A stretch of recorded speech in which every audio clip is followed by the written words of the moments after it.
तुम्ही हाऊसिंग सोसायटीमध्ये राहतात तर महाराष्ट्र सरकारने असे 5 नियम बदलले आहेत ज्याचा थेट परिणाम तुमच्या मेंटेनन्स, नॉमिनी, मीटिंग्स आणि रिडेव्हलपमेंटवर होणार आहे. हा व्हिडिओ सेव्ह करा कारण हे नियम प्रत्येक फ्लॅट ओनरसाठी महत्त्वाचे आहेत. पहिला बदल, मेंटेनन्स उशिरा भरलं तर सोसायटी आता मनाप्रमाणे नाही तर जास्तीत जास्त 12% वार्षिक इंटरेस्टच आकारू शकते.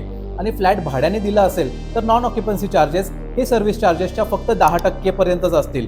दुसरा बदल, मेंटेनन्स बिल मध्ये आता मनाला येतील ते चार्जेस लावता येणार नाहीत. सोसायटी फक्त ठरवून दिलेले चार्जेस जसे की service charges, water charges, lift maintenance, parking charges आणि नॉन ऑक्युपन्सी चार्जेस घेऊ शकते.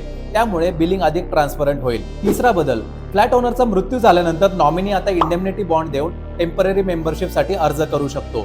पण नॉमिनी नसेल तर सोसायटीला 2 लोकल न्यूज पेपरमध्ये पब्लिक नोटीस द्यावी लागेल आणि लीगल हेअर्सचे क्लेम्स मागावे लागतील. चौथा बदल, सोसायटीच्या मीटिंग्स आता व्हिडिओ कॉन्फरन्सिंगनेही होऊ शकतात. मात्र कोरमचा नियम तसाच राहणार आहे. म्हणजे एकूण मेंबर्सच्या 2/3 किंवा 20 मेंबर्स ज्यापैकी जे जास्त असतील तेवढी उपस्थिती आवश्यक असेल.